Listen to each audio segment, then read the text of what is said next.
자, 34번, 37번 질문 보도록 하겠습니다. 현대소설 코끼리라는 작품이 등장을 하게 되는데요. 요즘에는 아주 많은 기법과 많은 다양한 방법들을 동원해서 영화, 드라마가 제작되기도 하고요. 이 소설 역시도 충분히 그러합니다. 읽었을 때 뭐지? 라고 할 수 있는데 예전에 있었던 고전 같은 그런 전형적인 소설을 좀 떠나서요. 좀 새로운 기법과 좀 다른 시각에서 접근하는 부분들이 많기 때문에 좀 낯설더라도 차분히 집중만 한다면 충분히 읽어낼 수 있다고 생각할 수 있고요. 그 다음에 소설이 가지고 있는 그 묵직한 한방들 있죠. 뭔가 우리에게 정말 이 시대에 필요한 그 주제들을 던져줄 수 있는 한강 작가의 소설과 같은 그런 역할을 할 수 있는 이런 부분들에 대한 작품들이 이제 실리고 있는 성향이라고 좀 볼 수가 있을 것 같아요. 자, 김재영 작가의 코끼리 한번 봐보도록 하겠습니다. 아버지와 나는 10여 년 전까지 돼지 축사로 쓰였던 낡은 베니어파 문 5개가 나란히 붙어있는 건물에 살고 있습니다. 와, 10여 년 전까지 축사로 쓰였대요. 그러면은 일단 지금 뭔가 요렇게 일단 요렇게 되어 있었고 문이 이제 여기가 이제 5개가 이렇게 있다고 볼 수가 있겠죠. 먼저 여기 이제 이렇게 돼 있다고 생각을 하고 문 이렇게 이제 손잡이 있다라고 생각을 하면요. 자, 근데 일단 지금 뭐겠습니까? 요 돼지 축사로 쓰였다라고 하는 거겠죠. 물론 이제 이거는 10년 전 이야기이긴 합니다.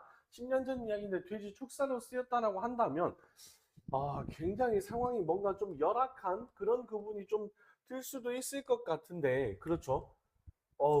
이게 아무리 조금 뭘 바꾼다고 한다고 해도 살기에는 그렇게 뭔가 좀 여유가 있거나 뭐 깨끗한 환경은 아닐 것 같은데요. 자, 거기서 쪽만루도 없는데 처마마저 참새꼬리처럼 짧은 아침에 이슬 젖은 신발을 신고 가야 된다라고 하는 거겠죠. 자, 그렇다고 하면요. 여기는 좀 뭐겠습니까? 처마도 거의 없다시피 하고요. 마루도 없다라고 할 수가 있겠죠. 그러면 그냥 바로 앞에 신발이니까 뭐 비 들이치면 다 젖어버리겠죠. 그러니까 아침이면 젖은 신발 신고 학교에 가야 되고 며칠 전 주인 아주머니 누런 굉장히 빈 방이 있음이라고 서 사무실 문짝에 붙여놓았다라는 거겠죠. 사무실 여기가 일단 지금 여기가 빈 방인가 보네요. 세 번째니까. 자, 그렇게 되고 그 방 앞을 지나 나는 열린 문틈 안을 들여다보았는데 벽에는 얼룩과 곰팡이와 낙서가 가득했습니다. 자, 여기는 이제 얼룩, 그 다음에 곰팡이,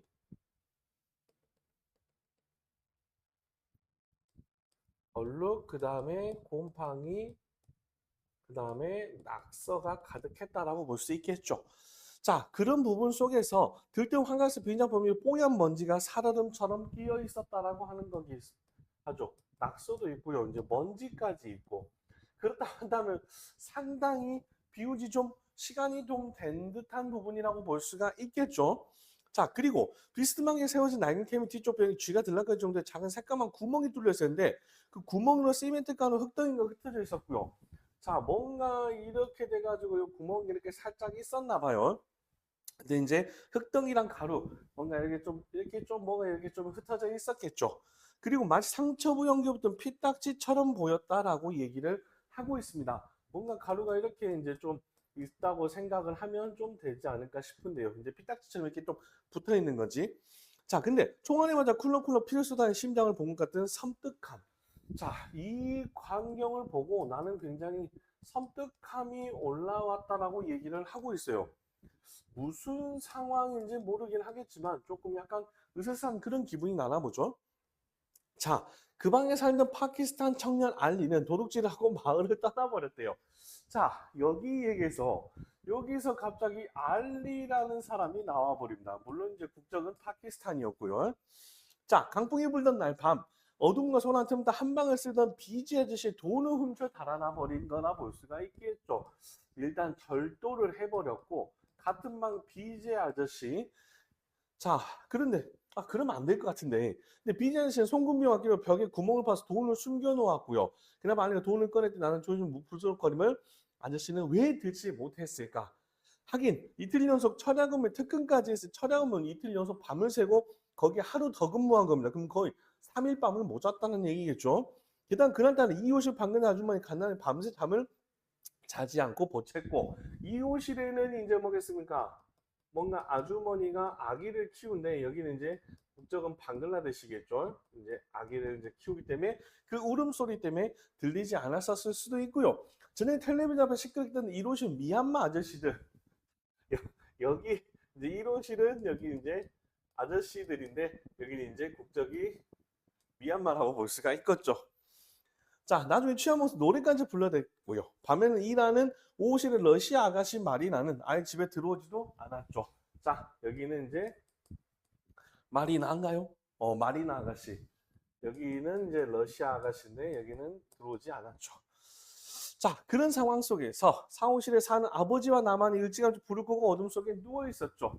자, 나는 여기 사무실에 지금 살고 있다고 볼 수가 있을 것 같습니다. 근데 나는 어떻습니까? 나는 여기서 이제 아버지와 그 다음에 내가 살고 있다 볼 수 있겠죠. 근데 지금 국적들이 전부 다 다릅니다. 그렇죠? 자, 그리고 나서요. 하지만 우리들 역시 머릿속은 매우 혼란스러운 생각, 진당한 어머니 생각에 빠져있어 누군가 두 눈치나 바삭대는 소리를 들을 수가 없었다라는 거고요. 자, 아버지와 나이긴 하지만 좀 안타깝네요. 어머니가 이제 집을 나간 상태라고 볼 수가 있겠죠. 보고 싶을 것 같은데. 자, 그 다음에 사실 아내는 비자씨 지 아들의 생명을 훔쳐 도망간 걸 다름이 없었다고. 뭔가 지금 이 사람 좀 약간 나쁜 것 같은데 이유는 뭐냐면요. 막내 아들의 심장 수술 비용을 마련하려고 여기까지 왔으니까입니다. 와, 그렇다고 한다면 이 아저씨 이제 뭐겠습니까? 아들의 수술비를 마련하기 위해서 와, 얼마나 가슴이 아플까요? 마련하고 여기까지 왔으니까 이 마을에서는 불행이 너무나 흔해 발에 차일지경. 근데 이것조차도 역시 그가지 않다라고 하는 겁니다. 자, 여기서는 이 마을에서는 뭐라고요? 이 사람들이 겪을 수 있는 그 불행. 그러니까 아무래도 이제 사연들이 아무래도 좀 많겠죠. 여기서 겪을 수 있는 불행이 많다라고 볼 수 있는 특징이 좀 있다라고 보면 되겠습니다. 그래서 웬만한 일에 누구도 신경 쓰지 않는답니다. 이게 그러니까 이 수술비를 가지고 누군가 도망갔다라고 했는데 이 불행이 하도 뭐 그냥 흔해서 신경 쓰지 않는다는 얘기겠죠. 하지만 비지아 씨 그날 새벽에 내지는 절망과 분노에 찬 비명. 와, 미치겠습니다. 비명. 요 비명은 한동안 잊혀지지 않을 것 같다라고 했어요. 얼마나 서글프겠어요, 이게 진짜로. 본인이 아들의 수술비 위해서 노력했을 것이라고 볼 수 있는데 엄청 가슴이 아프겠죠. 자, 여기까지가 일단 지금 중략 전 내용이라고 볼 수가 있는데 다시 한번 좀 봐볼게요. 좀 특징적인 요소를 일단 중간 좀 살펴보겠습니다. 자, 돼지 축사로 쓰였던 부분의 이제 주거 공간이라 볼 수가 있고요. 현재 총 5호실, 1호, 2호, 3호 해서 5호실로 이제 되어 있는 구조를 확인할 수가 있겠죠.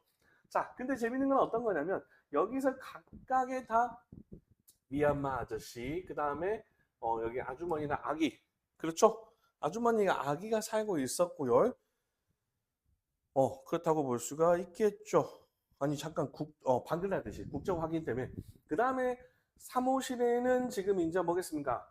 여기는 빈방입니다. 빈방인데 이제 그때 알리라고 하는 분하고 비지 아저씨가 살았고, 그 다음에 4호실에는 아버지와 내가 있습니다. 집 나간 엄마가 있는. 그 다음 5호실에는 이제 러시아의 마리나 아가씨가 살고 있는 상황들이죠. 자, 그래서 여기서 같은 경우에는 뭐겠습니까? 각자가 살고 있는 어떤 대상들하고요. 그 대상들이 가지고 있는 뭐겠습니까? 이제 국적하고 이제 뭐겠어요? 좀 특성적인 부분들이 여기에서 드러난다고 볼 수가 있겠죠.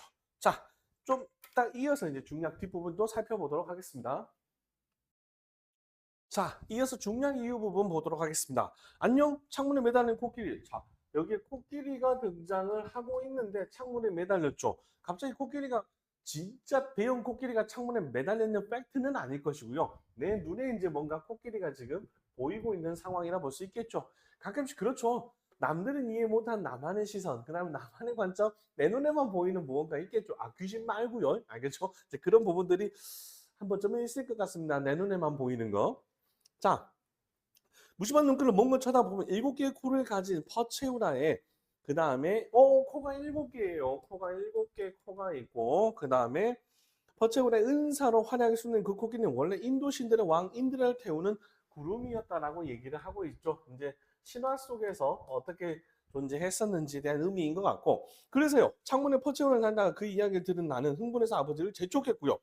어느 참여 브라마가 세계 알을 깨뜨리면서 코끼리의 격이 낮아서 그만 우주를 떠받치는 기둥이 되었단다. 나는 눈을 질끈 감았죠.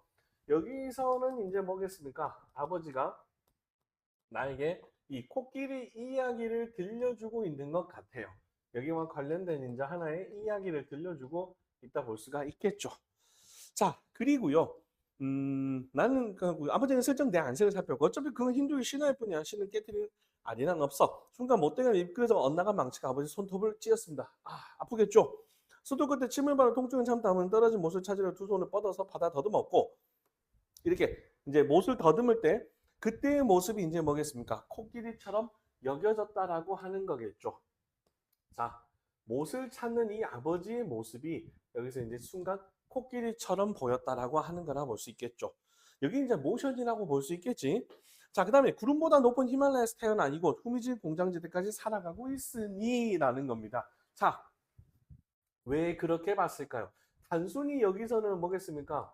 뭐 행동만 가지고 그랬던 부분이라고 볼 수 있는데 아니겠죠. 왜? 무엇 때문에요? 높은 히말라야에서 태어나가지고 뭐 하고 있는 거나 볼 수 있겠어요? 후미진 공장지대에 왔기 때문에 아까 뭐 신들을 태우고 뭐 했던 그런 부분인데 이제 그런 부분에서 내려와 있다라고 할 수 있는 그런 기둥이 되었다라고 하기 때문에 왠지 아까 그 코끼리의 스토리와 뭐겠습니까? 코끼리의 스토리하고 아버지의 스토리가 아무래도 좀 더 여기서 연결돼 보였다라고 볼 수가 있겠죠. 자, 그리고 어디선가 노랫소리가 들려옵니다. 가늘게 떨리는 그 목소리 주는 이호실 토야 엄마입니다. 아까 그 방금 하듯이 있죠. 이호실 아기를 키우고 있었던 이제 토야 엄마. 아기 이름은 토야인가 봐요. 여기가 이제 이호실이죠. 노랫소리가 들려오고 있는데 모레니에 젤로 세디니에 모레니에 젤로 세디니에 나 그거 데려다 주세요. 나 그것을 데려다 주세요. 약간 좀 방글라데시 말과 우리 말이 좀 섞여 있어요. 지난번 단속반에 뒷산 도망쳤다 발목을 삐어 결국 잡혀온 토야 아빠는 스리랑카로 추방되는 돌아오지 못하고 있었다라고 하는 거겠죠. 토야 아빠 같은 경우는 이제 뭐겠습니까? 스리랑카인데 지금 이제 추방돼 버려서 못 왔죠. 이제 불법 체류를 한 것 같아요. 어쩔 수 없이. 자, 그 다음에 혼자 남편 한번 집에서 기후보니 나사를 끼어 풋돈을 연명하는 눈치고 훌들리아 푸자또레게 논폴레가고 헬라거리 탈모르 아게슈드 바레크 비슈아르크 무슨 말인지 모르겠습니다. 기독꽃을 꺾어 그냥 왜 버렸을까? 사랑하는 사람이 죽기 전에 다시 돌아오세요 라고 하는 건데 이 토야 엄마의 노랫소리는 누구겠습니까? 토야 아빠를 조금 그리워하는 부분에 대한 느낌이 좀 있다고 볼 수가 있겠죠. 자, 갑자기 어머니 생각이 나기 시작합니다. 자, 두둥. 자, 여기 순간에서 이제 집 나갔었던 뭐겠습니까? 어머니 생각이 나기 시작한다라고 하는 거겠죠. 자, 왜 그랬을까요? 신김치와 미역국, 연한 레몬 로션 냄새, 그리고 뭐라고 이름 붙일 수 없지만 잠이 오게 하는 신비한 살레까지 라고 얘기를 하는데요. 중요한 건 이 어머니를 기억하는데 여기서 중요한 단서는 냄새라고 볼 수가 있습니다. 신김치, 미역국, 레몬 로션, 그 다음에 살냄새까지요. 그 다음에 지난번 어머니 남기고 간 냄새는 지난 봄입니다. 그러니까 아무래도 어머니는 이제 뭐라 볼 수 있겠습니까? 작년 봄에 이제 집을 나갔다고 볼 수가 있을 것 같고요. 그 다음에 방안 어딘가에 남아 미풍이 불 때마다 언뜻 맡아졌다라고 하는 거죠. 사람 사는 냄새가 쉽사리 사라지지는 않습니다. 가끔씩 시골 가면요, 선생님도 할머니 냄새, 할아버지 냄새가 은근히 그 가구와 이불에 배어 있는 아무리 빨아도 지지 않는 그런 냄새가 있어요. 자, 하지만 이제 방에서 그 냄새가 나지 않고요. 피키한 호라비 냄새 지독한 곰팡내가 진동한다라는 거겠죠. 아버지와 이제 곰팡이에 관한 모습이니까 요것조차도 이제 서서히 뭐겠습니까? 서서히 사라지기 시작한다는 거겠죠. 자, 환기를 시키려고 피제우라를 젖혔고요. 이제 창문 열려고 노란 햇빛이 파도면에 있는 히말라야 달력 사진에 내려와 너울된다라고 보고 있습니다. 이 꼬마의 시선에서 본다고 했었을 때요. 엄마의 시선에서 본다고 했었을 때 어떤 부분이겠습니까? 뭔가 이 햇빛조차도 조금은 좀 다르게 느껴지지 않았을까라는 생각이 좀 드는 부분이라고 볼 수 있겠죠. 투명하고 생생한 햇빛, 푸른 테이크나 모습, 눈 덮인 안나푸르나 잔잔하게 물결치는 폐와우, 그리고 사탕수 빨아먹고 환하게 웃는 아이들이라고 하면, 자, 아버지는 해마다 똑같은 달력을 사오고요. 그 사진을 보면서 기쁨을 얻듯이 나도 그렇게 되기를 바라는 걸까? 어, 일단 이 부분을 통해서 무언가의 풍경들과 지명들을 떠올리는데, 이건 역시 어떤 부분이겠습니까? 이건 역시 어떤 다른 부분보다는 아버지에 대한 뭔가 추억이나 이런 부분으로 좀 더 접근할 수 있는 거라고 생각을 해볼 수가 있겠죠. 자, 그리고 나서 나도 그렇게 바라는 걸까? 하지만 내 눈에 오후에 빛을 받는 히말라야 금으로 씌운 얼음처럼 보일 뿐이고, 녹아내리 직전에 노란 바닐라 아이스크림이거나 달리는 여자의 검고둑은 동그라미가 소용돌이 치고 있었고 마음이 편치 않다라고 하는 거라고 볼 수 있겠죠. 마음이 편치 않다라고 하는 건 어떤 거겠습니까? 나는 이 상황에 대해서 나는 썩 내켜하지 않는 거라고 볼 수 있습니다. 뭔가 그런 이유가 있겠죠. 자, 요즘에 이상해도 입에서 아무 말나 튀어나오고 긴장하다 돌아오면 귀찮고 화가 난다라고 합니다. 나 같은 경우에는 좀 예전 같지 않고요. 귀찮고요. 그 다음에 화가 나고요. 뭔가 사춘기가 왔나? 오늘 소영 오빠 친구들 데리고 쉬는 시간마다 우리 교실로 내려왔고요. 소영이 오빠라고 하는 거 보니까 아무래도 이제 뭐겠습니까? 뭐 딸의 여학생이라고 볼 수가 있겠죠. 나는 화장실 숨었다 수업이 시작된 뒤에 교실 들어갈 수 있었고 겁이 나서가 아니었고 자신 있었는데 나를 짓밟으면 나는 볼 때마다 누구든 장면을 떠올릴 거니까 견디기 힘들 거라고 얘기를 했었죠. 무언가 좀 더 마음의 상처 또한 조금은 있는 것 같습니다. 아기 손바닥만큼 작아진 빛은 피채우로 흔들릴 때만 놀란 듯 불을 떤다고 볼 수 있겠죠. 자, 이제 이 빛이 조금은 작아졌다고 볼 수가 있겠죠. 작아졌다고 볼 수가 있을 것 같은데 빛이 이제 조금 여기서 이제 작아짐은 어떤 걸 의미한다고 볼 수 있을까요? 자, 아버지처럼 잠이 몰려오고 아버지 고향 가는 꿈을 꿀 수 있으면 좋겠다. 아버지는 낡은 춘바리를 입고 고향 가는 꿈을 꾸고요. 황토집 뭐 있는 곳으로 해가지고 흐드러진 고향집마다 둘러싸인 밭을 해가지고 뭐 물소고기 토마토 양념 질라를 실컷 먹는다라고 하죠.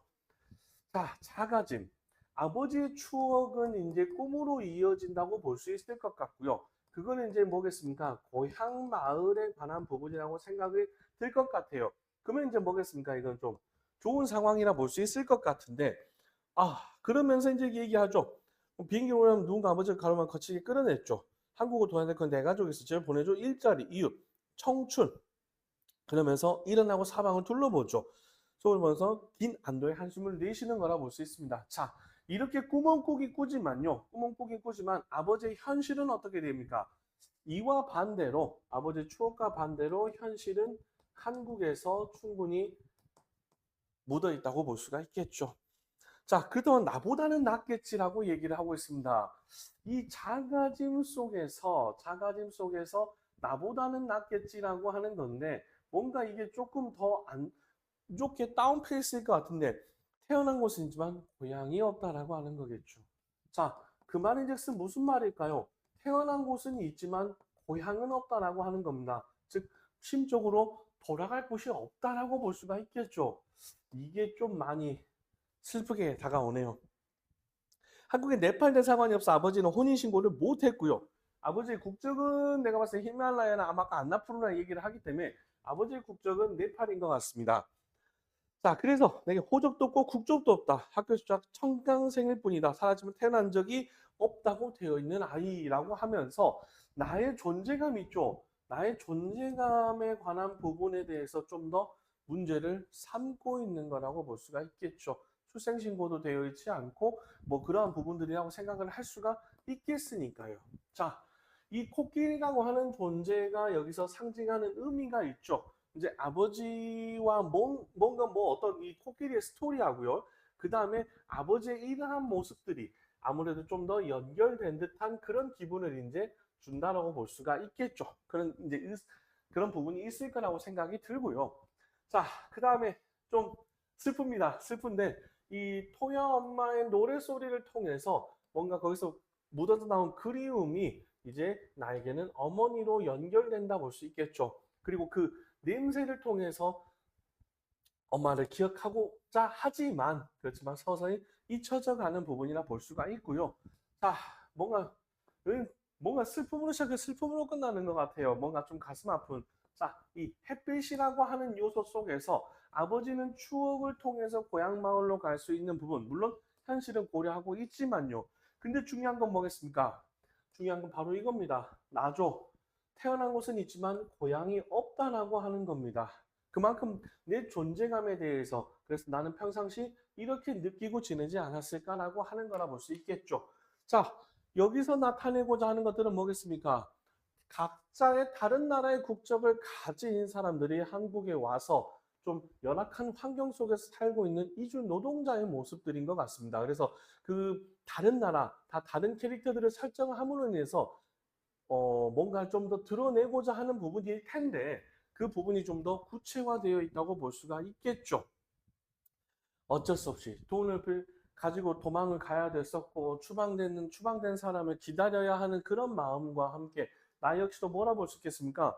혼인신고를 아직 하지도 못한 엄마 아빠 사이에서 태어나서 정체성에 대한 혼란이라든가 이런 부분들 물론 산업화 시대에 그리고 경제가 발전함으로 해서 이런 트렌드라고 하기보다는 뭔가 흐름이겠죠. 이런 흐름을 음, 거부할 수 없거나 아니면 뭔가 막을 수는 없겠죠. 물론 이러한 양상들이 또 생길 수가 있을 거니까요. 하지만 이 분들도 우리나라에 와서 살고 우리나라에서 생활을 한다라고 하면 그래도 우리나라에 있는 동안만큼은 뭔가 조금 더 나은 환경에서 행복하게 일하고 다시 본국으로 돌아갈 수 있거나 아니면 또 한국이 좋아서 여기서 계속 살 수 있는 좀 그런 제반적인 요소에 대한 것들이 필요할 거라는 목소리를 담고 있는 소설이라고 생각이 듭니다. 이 소설, 코끼리라는 소설이 주는 물론 문제풀이도 중요하지만요. 거기에 대한 주제적인 요소에 대해서 다시 한번 또 깊이 생각해 보고요. 이러한 부분들로 가지고서 정확하게 보게 된다고 했을 때